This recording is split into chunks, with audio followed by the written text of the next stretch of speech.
think it was unique for the United States. I think it was very pronounced, and he was trying to raise the flag on what that actually meant. And he was giving numerous examples, charitable activities, and we got to the point of where the we can actually just go ahead and pay some money and ensure that our guilty conscience is taken care of because we've donated, we've supported the cause.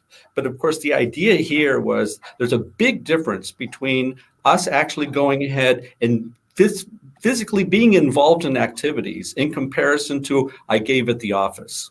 And for me, in my perspective, and I'd be keen if you're familiar with it, whether you might have an alternate perspective on this one, Robin.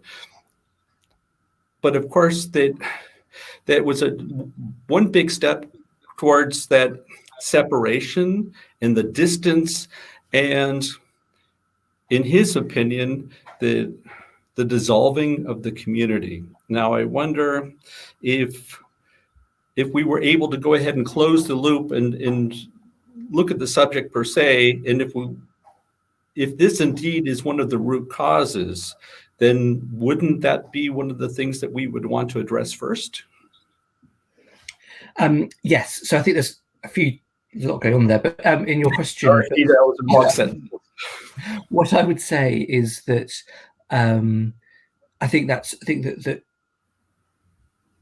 loneliness is partially about the feeling that we have when we don't have the social connections that we need, and that can be different for different people. And I think that so in that way is slightly different to kind of social capital, which is a bit more about the number, and also about not so much about one of the big issues for loneliness can be a lack of connection in your nearest friendship group, your best friend or your partner, and that can be a particular issue for older people, for example, after they've been bereaved. But I think they are really overlapping concepts, and a lot of what you would do about social capital would work for loneliness, and vice versa, even if they're not identical. And I think that, in terms of what you do about it, I think that it's partially about making sure. I think one of the big things is that it's really important that we prioritise having the what we call the social infrastructure in place for people to be able to meet up with each other. So, for example, that's about restaurants and cafes and pubs, but it's also about community venues such as village halls and all those kinds of places where people can come together and often for a particular purpose, but also in a way that we can make connections and enjoy people around us. So I think that in terms of one of the other things you're asking me in the question was, to what extent do we think it's changing over time?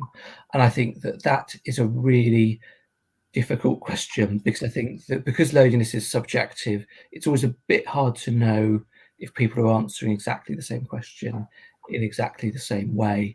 I think that there are some ways in some risks and issues for loneliness that have perhaps got worse, but there are some ways in which things have got better. So it is much easier to keep in touch with people if they don't live near to you. That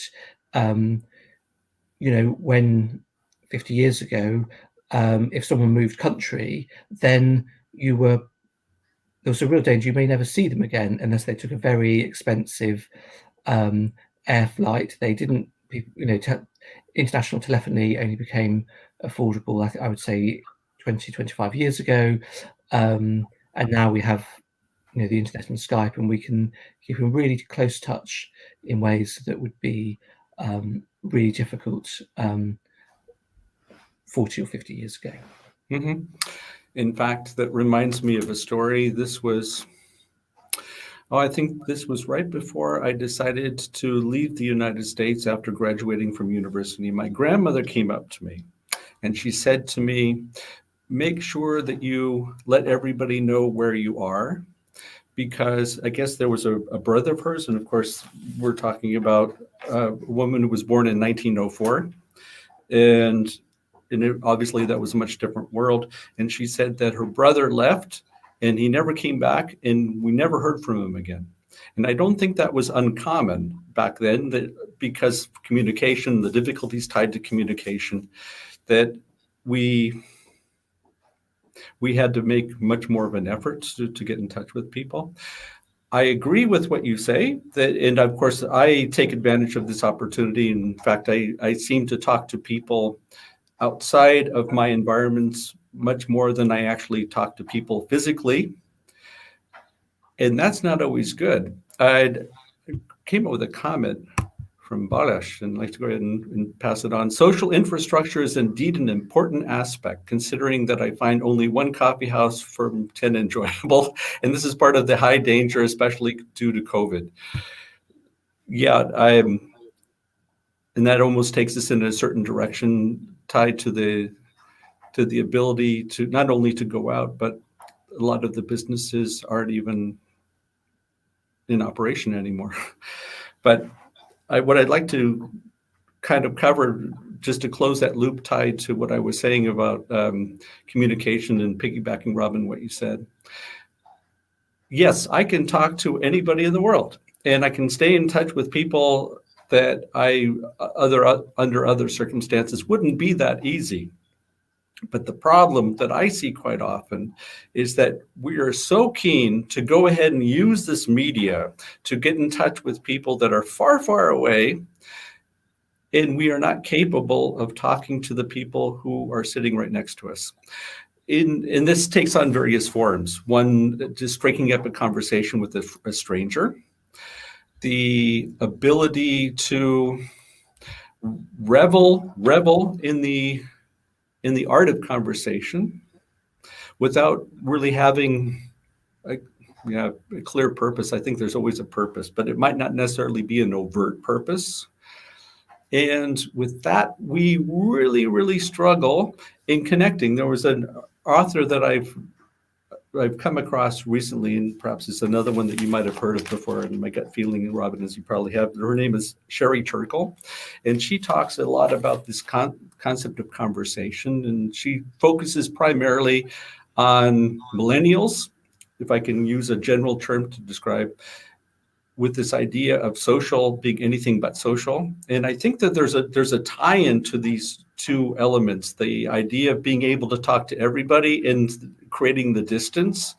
And with that, we just have a permanent distance. And on the one hand, I think people feel that's their cocoon.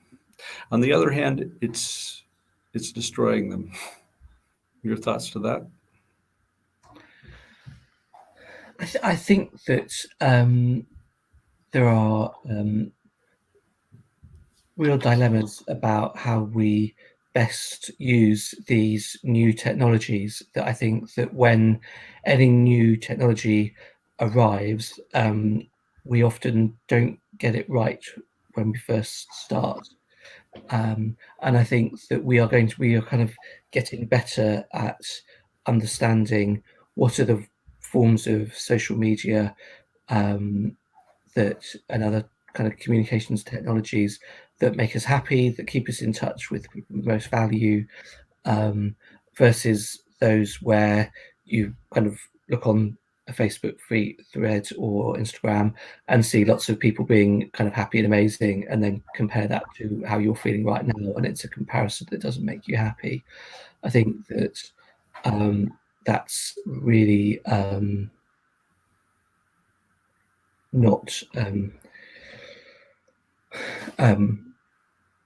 I think that kind of, I think we're kind of learning better about how we can avoid those types of interactions on social media versus trying to keep in touch with the people we most value or find other interests. I think that one of the key things that we find around loneliness is that what you do about it is there is some value in talking about it and thinking about it, and there can be value in thinking about some of the kind of psychological ways in which we can address it. But in terms of activities, people don't go to a loneliness club, they go to the things that they find interesting and meaningful and enjoyable. And that just opens up the whole rich range of human hobbies and activities. And it can be going to the pub, it can be going to the church, it can be joining a gardening club. It becomes incredibly broad and rich very quickly.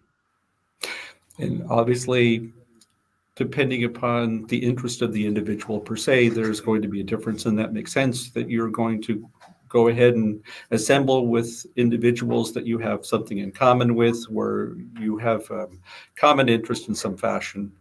And that is clearly going to be the driver. And from that perspective, if I picked up the message properly from Robin, there is no one recipe to be followed to go ahead and actually clear yourself of the affliction, so to speak. That being said,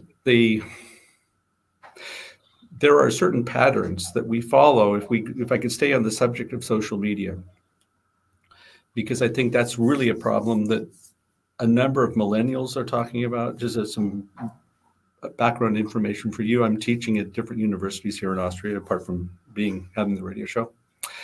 And I spend a lot of time talking to my students about this particular situation.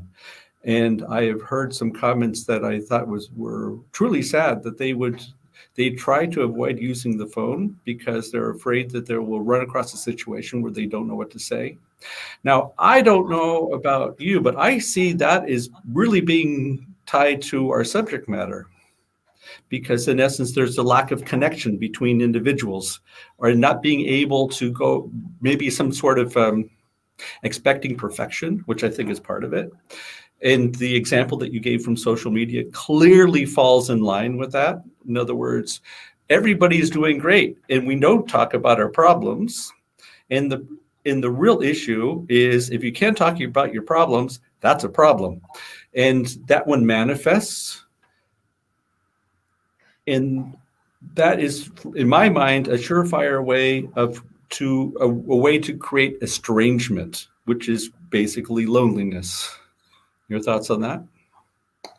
Yes, so I think that I was talking about how the pandemic had, in a sense, made people with risk factors for loneliness lonelier, and people with fewer risk factors less lonely.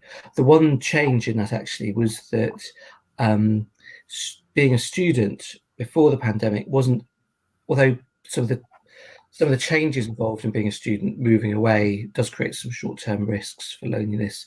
Being a student in itself wasn't a risk factor, but now it is. And that's really because this generation students right now have just had the most extraordinary disruption to their lives and how they would have social interaction in a way that I really find hard to imagine. And I think that and that then goes into the issue that you're talking about of people running out of conversation and therefore avoiding the phone. And we've talking to organisations who work in a way that's focused on loneliness. They found something similar, that in the early days, they were ringing people up to see how they were, and they were running kind of a service called befriending, which is about kind of and people would pick up the phone. They had a lot to talk about because a lot was happening in those kind of early weeks. But as the situation just ground on for months and months, people started avoiding the phone calls. And one big reason for that is that people had run out of things to say because nothing was happening. What was there to talk about? The world was in a very, very worrying situation, but no one had, usually in their own lives, they hadn't been to an interesting music concert. They hadn't met any friends, they hadn't traveled anywhere, they didn't have some anecdote from work or from university. And so I think that really did make it much harder for people to keep connections going. And I think that kind of takes us into the psychology of loneliness, which is that one of the reasons why we worry about it is that it can become a vicious circle of people becoming lonely, and then they kind of lose their self-confidence. They see they think about their social interactions in more negative ways. They'll think about the things which didn't quite work out, or that um, where they thought they might have got something wrong, or where someone didn't seem to actually like them. So people start to think about that a lot more.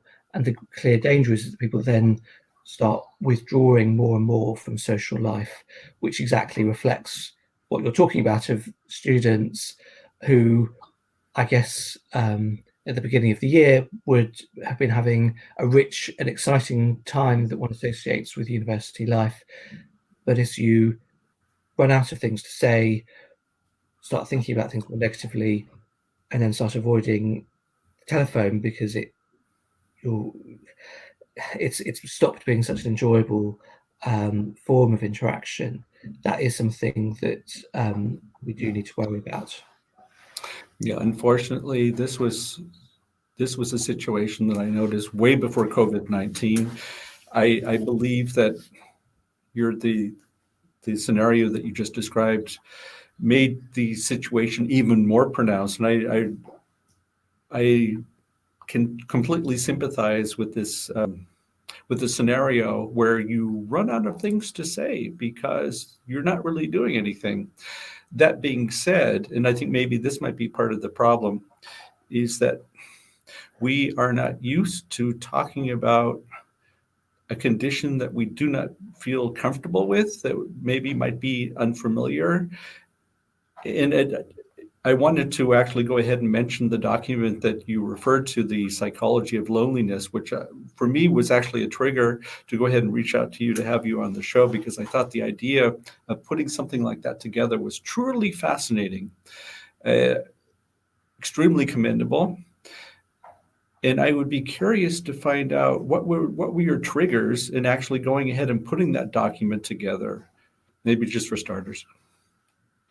Um, the reason why we wanted to do this work was because when because loneliness isn't about just adding up people's social interactions, it's about how we feel about those social interactions, um, and how we process it. Then, almost by definition, psychology is a really important part of loneliness. Um, but in terms of what we do about loneliness, we tend to do things which are very much at the kind of social level. So um, it is, for example, I think in the UK, when we think about loneliness, we think about lunch clubs for older people, or clubs and societies for people at university, um, and and they are important and good responses to loneliness, but we felt that it wasn't sufficient, and so um, we we thought that it would be a good idea to kind of think about both halves of loneliness, both the number of social interactions that people have, but also how people think about them, particularly bearing in mind that loneliness has this effect on how we think about our social interactions. And therefore, we wanted to look for what was the evidence that we could um, kind of focus on things which are at the more kind of psychological end, to help people address feelings of loneliness. And what has been the take of the document so far? So what we found is that there is kind of an emerging evidence base around, as it were, purely psychological um, uh, services for loneliness, and those kind of come from three main kind of psychological approaches. One of which is cognitive behavioral therapy, so helping people to think about how they think and manage their thoughts, and then giving people strategies to help those to become more positive ones. Another one was positive psychology, which is essentially just really focusing on positive thoughts with the idea that that can kind of begin to overwhelm more negative ones. And finally, there's some evidence around mindfulness, which is essentially just about noticing our kind of internal monologue, and a bit about how little control we have over that. And so we saw some evidence for those approaches, but what we also found was that if people are doing things about loneliness, then it's a really good idea to bring in a psychological approach to what you're doing. And that can kind of range in, it can be in all kinds of different services. So, for example, at a relatively basic level, if you're running a lunch club, the kind of thing I was talking about earlier, then think about what it would be like for someone who's lonely to come to that. So that they would find it difficult to kind of cross the threshold, that their feelings of loneliness will go up and down, and so they may be fine one week but find it difficult to come next week. And so it's about making sure that the group that you're running is actually welcoming and friendly, rather than cliquey, or that that you have to have been coming for kind of weeks and weeks and weeks, or years, in order to be accepted. That as soon as people come, they should be accepted. And if people don't come, we should say that we value them coming, and that we would be pleased if they came again. All of those things kind of are ways of, if you have people kind of know a good chunk of this intuitively, but we think that just doing it in a slightly more explicit way can be a good way for us to make sure that what we're doing will work for people who are feeling lonely. And I think that's an insight that you can use almost whatever you might be doing to address loneliness. And I would argue that what you just mentioned can be used for other purposes. For me, the recipe you just described is the path that we should all follow to ensure that we have an inclusive society. Yes, absolutely. And it's very easy for things to slip from that. It's very easy for groups to become kind of very set in their ways, for people to kind of to become not very welcoming to new people. And that's and I think that's a real shame. And I think that if we understand how important social connections are, it gives us an extra reason for having that focus on inclusion. I'd like to piggyback on something that you mentioned, and also something I found in the document that you published, which was very fascinating, by the way.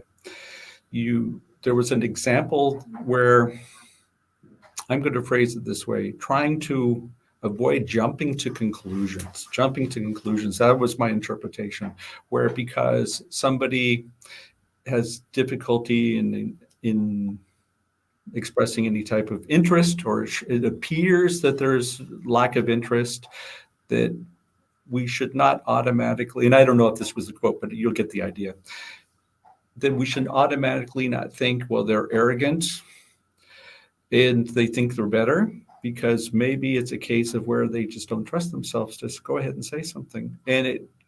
And we're working with social cognition. In other words, we go through patterns, and I don't remember if you mentioned social cognition in the document, but I wouldn't be surprised if you did.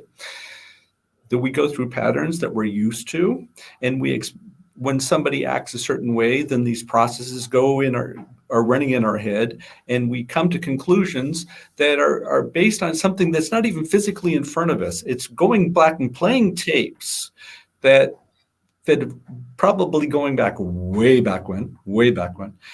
And in fact, that when you're confronted with it, and you talked about mindfulness, once you're confronted with that situation, it's downright embarrassing to say that how much you were working on automatic pilot. And I think that was a very powerful message. And I wonder, just following that of what you just said, if this idea of loneliness and social inclusion, if maybe they might not be joined at the hip, because we're talking about somebody who's excluded from society in some fashion. That might be something that is tied to whatever situation, or it could be based upon social norms. Based on your experience, has there been any studies where most people fall in within those categories?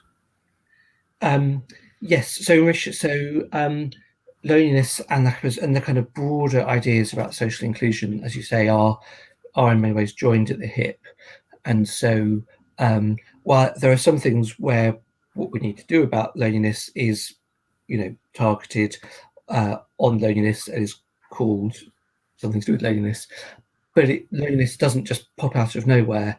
It exists within a much broader kind of framework, or has a number of determinants, some of which are some of the really big issues facing modern societies. So income inequality, people who with low incomes are more likely to be lonely, and particularly in the way that kind of relates to neighbourhoods. So people who like their neighbourhood and feel safe in their neighbourhood are less likely to be lonely than people who don't feel safe in their neighbourhood.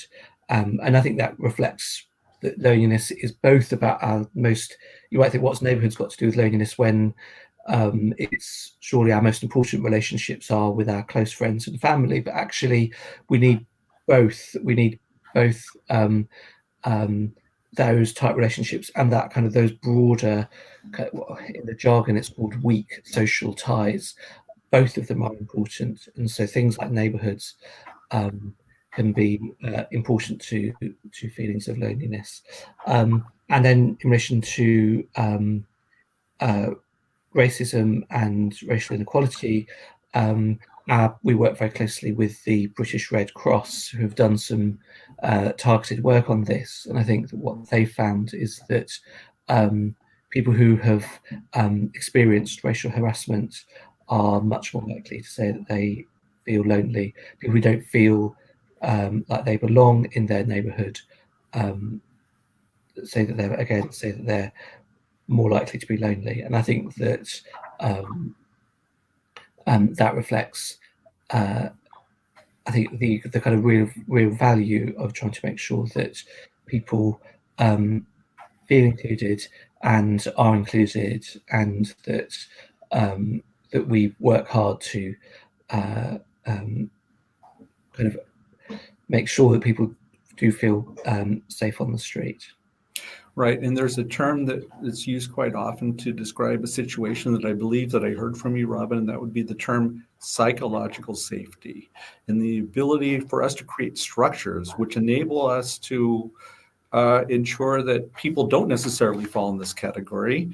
And in my mind, a lot of it is tied to structures that we actually establish within our community. So if we are really interested in solving an issue, apart from the fact that it's important to be very transparent and talk about these things, but we need to have the corresponding structures that enable us to actually go ahead and make it happen. The subject that I thought about, and of course I was thinking, I'm thinking all the time, but especially about our conversation today, and because I think the subject is so important. That's why I was so grateful that you you agreed to join us here today. I'm spending a lot of time this summer on my own. I'm completely on my own. And I have been completely enjoying it. And it made me think about this whole idea. And I this is very unscientific, so I'd be keen on very much interested in your opinion on this. The ability to be by yourself has nothing to do with loneliness. Quite the opposite. I would say that you can relish in being on your own and accomplishing things on your own and not having to be entertained, but rather you are able to go ahead and create your own entertainment, whatever entertainment might be. I leave that one open. But I wonder if maybe this would be the flip side for those who struggle in doing things on their own. If maybe that might be a sign of loneliness. What's your thought on that?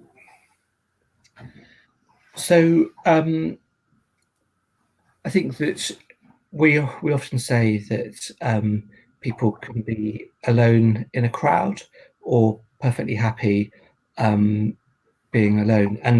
Because I think the thing about loneliness is that it is about a mismatch between having the social relationships you want and those you have, and so that a lot depends on the quality of your relationships as much as the number, and just different people have different needs for social interaction, and people can be, as you say, really very happy doing a lot by themselves.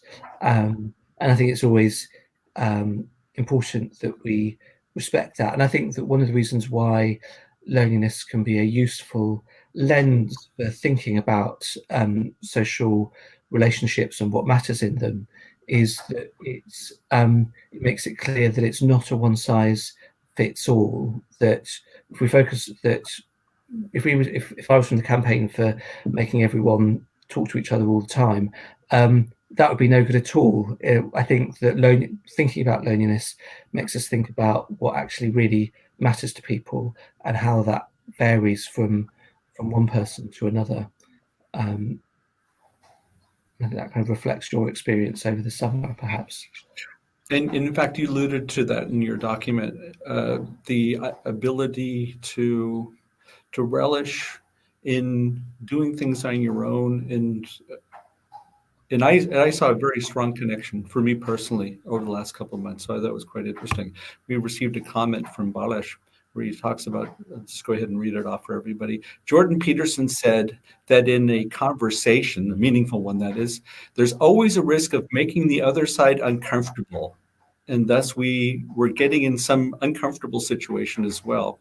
Some people try to avoid such situations. Maybe schools should encourage and hail also the try and fail in the basics of learning process. Well, Balish is really talking about fear of failure. And I think within a social element, he's clearly right that we're always afraid of saying the wrong thing. And in this whole idea of being vulnerable, in other words, are we willing to show maybe that side of ourselves that would leave us open to attack? And I truly believe that that is something that is becoming more and more difficult for individuals as we move forward, to the ability to actually open yourself up and not being, and I think this is somewhat related to this concept of psychological safety. What are your thoughts about the correlation between that of what Balish said? I can go ahead and bring back the quote so that you have a chance to go through it again, Robin. And maybe this idea of afraid of saying the wrong thing and being ostracized, and in being able to forgive yourself to a certain degree. Yeah, I think that I think that kindness, I think, is always going to be important. And as you say, there is always risk that we can make a mistake, whether it's something kind of slightly political, or whether you put your foot in it. And I think that that somewhat relates to what I was saying earlier about the psychology of loneliness. That there's a danger that we over analyze those and overthink about them, rather than I think it's a really interesting idea. And I don't think I'd seen it expressed as clearly as that. Actually, that things will go wrong. We will make mistakes. We will say the wrong thing. We will presume something, and we just need to be thoughtful and kind about that. Both as the person who's made the mistake, but also the person who's had the mistake done to them. Because otherwise that is really not helpful for how we can maintain good relationships. Mm-hmm. There was a subject that I talked about last week in the show, and it was relating the difference between your own disappointment of something that you've done and the whole idea of shame. And here within these confines, we're talking about something, a one-off that happens, and we're not perfect, and we should be able to go ahead and forgive ourselves on the one hand. But then this vehicle, this nasty vehicle that we have in our society, and actually going ahead and playing on the weaknesses of individuals in and those things that they do not like about themselves. Here I'm making a differentiation between a one-off that you might carry around with yourself for a while. At least if it's me, I do it for a long, long time. And this idea of inadequacy. And I wonder if maybe that the loneliness is almost the cause, but the symptoms are more deep-seated. And in fact, the actual loneliness per se is just a manifestation of something that is actually much more deep-seated. So I think that there's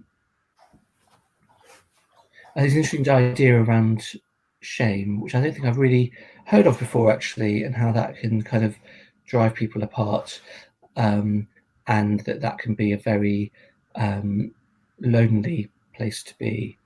I think that I think what's true is that there are some situations where loneliness is the only problem someone's got. But in general, it will go alongside a number of other issues. So, for example, the biggest single risk factor for loneliness in terms of kind of life events is bereavement for very obvious reasons. And what we feel about when we're bereaved, obviously, is not going to be just loneliness, because we feel a deep sense of loss for the person who has died, but loneliness is a part of it, and it's also, I'm thinking about loneliness can be a way for grief. So the people who work on this say that loneliness is a really key part of grief, and it's a kind of task for all of us to think about how we can support people who have been bereaved, just in our day-to-day lives, to kind of manage those feelings of loneliness. So I think that I was trying to respond to a question that I think that in relation to kind of is shame a big part of loneliness. I think probably hasn't had a really big research focus, so we don't really know. But I think what is always the case is that loneliness often goes with a number of different issues, and what those issues are varies enormously. Full agreement. And I believe that in London we had some demonstrations on Sunday tied to the reaction of the government to the social elements of COVID-19. We didn't have any here in Vienna that I know of, at least, but there was one in Berlin and some other cities. And it just maybe by happenstance, or maybe it's fate, as we might say. I was with a friend of mine this weekend, and he was talking about his father just passed away, and he was explaining to me what he had to go through, precisely that, Robin, what you're talking about, which is something that we as human beings need to go ahead and perform. We need to be able to go ahead and perform these activities. That is a basic need that we have. And there were so many hindrances where basically the friend of mine more or less said that his father was dying. So there was no way of actually going ahead and making it worse in having the social connection. And I wonder if maybe these demonstrations that we found this weekend, and I don't think we're done, and I'm not justifying, don't get me wrong, but we need to understand why people do what they do. Because if we don't, we're not going to make any inroads. Do you perhaps see a connection between maybe this reaction that we saw this weekend and maybe it's all tied to the subject that we have today? I think I would say that I wasn't in London at the time, but I think my sense would be that that in the UK there's actually very, and as I think is also the case in Germany, there is very strong acceptance of the need for social distancing, and the various other things we have to do in terms of masks and walking around. You'll see pretty good kind of compliance with all of that. But I think that when I've just been in Ireland, where there's been where the Ireland the EU Trade Commissioner, who had to resign after going to a golf dinner with a large number of other Irish politicians, and talking to people in Ireland, people were really, really angry about that. And I think that some of that anger comes from the way in which this has really disrupted some of our most important rituals and ceremonies. So I was there because I had a ticket, but I was supposed to be going to a wedding, and I wasn't going to the wedding because the maximum size of weddings was absolutely tiny. And for people who have been through bereavement in this period, I think that the level of sacrifice that people have had to go through in order to maintain the pandemic, I think, is absolutely staggering. And I have, as someone who hasn't been bereaved during this period, I really can't imagine the how it can have been to not have had the same kind of funerals and wakes, and particularly if someone was dying in a way that people could visit them shortly before and not being able to do that, it must have been absolutely appalling. And I think that this is a thing that probably isn't going to go away. There's a way in which, people have had all kinds of things. There are parties that people have missed out on and events and so on, which are a real shame. And a holiday that someone didn't go on, which are a real shame, but it will pass. I think that in relation to grief and the way in which the coronavirus had such a massive impact on how people could come together in kind of rituals and ways that we grieve, I think that may have a significant lasting effect, and it's something which we are going to be looking into in relation to what can practically, what do people have any ideas of how they can start to address that, because I think it's been one of the worst aspects of what has been a very, very difficult year.